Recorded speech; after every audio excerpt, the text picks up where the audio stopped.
Welcome to my vlog. Ayan, for today's video guys, ayan, I have a very new bikini. Ayan, bikini, beach bikini. Okay, so a yellow one is my favorite. Of course, the string one. Ayan, so for today, ang aking favorite yellow, ang aking i-vlog sa inyo. So, I bought this guys in a thrift store. Ayan, a very nice string one.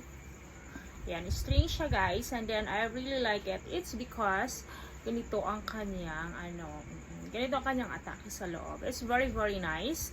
Ayan, syempre nilabuhan ko na to siya guys, ganyan. 'Di ba? Ang ganda. And of course, ganito ang kanyang harap.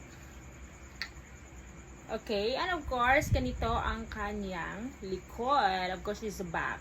Okay, so we can tie this. Ayan, ganito siya. Ang ganda nito guys, and I really like to wear this. One of these days, I will go to the beach and flex this. Okay? Ayan, ganito ko siya guys. Oh my gosh. A very sexy one. Okay, a very sexy string. Ayan, ganito siya guys.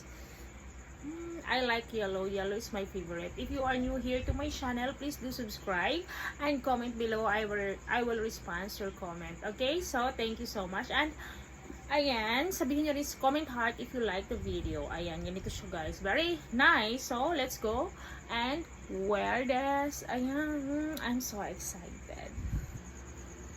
Ito nga siya guys. Ayan, the string one. So, ang ganda naman niya. Of course, yellow is my favorite color. Ayan, so ganito po siya sa likod.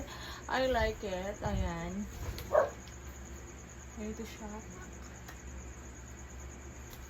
So guys, ganito siya sa harap. And then ganito po siya dito sa likod. Ganito siya sa likod guys. I really like it. Anyway, parang maliit siya sa akin. Pero okay lang naman. Kaya ko naman magsuot ng ganito guys. So, it is nice also guys na ito.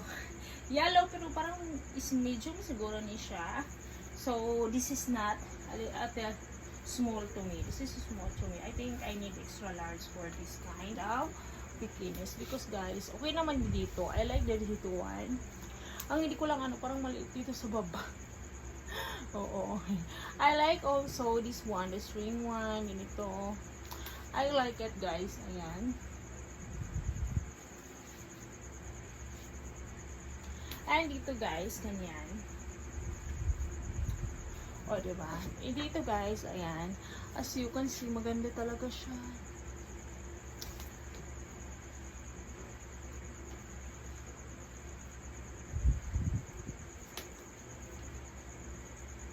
Thank you for watching guys.